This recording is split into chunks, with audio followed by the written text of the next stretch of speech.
காயிதே மில்லத் ஆடவர் கல்லூரி உதவி பேராசிரியர் ஹாஜா கனி மீது கல்லூரி நிர்வாகம் ஒழுங்கு நடவடிக்கை எடுப்பதற்கு தடை விதித்து உயர்நீதிமன்றம் உத்தரவிட்டுள்ளது.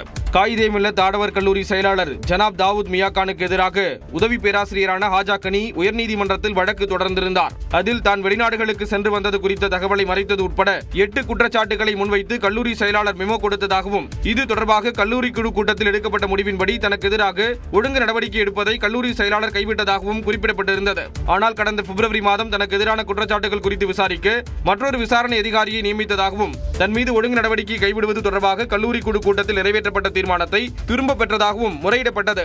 இந்த வழக்கை விசாரித்த நீதிபதி இளந்திரையன், மனுதாரர் மீது ஒழுங்கு நடவடிக்கை எடுப்பதை கைவிட எடுத்த முடிவை திரும்ப பெறுவதற்கு எந்த காரணமும் தெரிவிக்கப்படவில்லை என்று கருத்து தெரிவித்தார். எனவே மனுதாரருக்கு எதிராக ஒழுங்கு நடவடிக்கையை தொடரக்கூடாது என்று உத்தரவிட்ட நீதிபதி, மனுதாரர் மீதான குற்றச்சாட்டுகளை கைவிடுவது தொடர்பாக கல்லூரி குழு கூட்டத்தில் அக்டோபர் மாதம் நிறைவேற்றப்பட்ட தீர்மானத்தை உறுதி செய்தும் தீர்ப்பளித்தார்.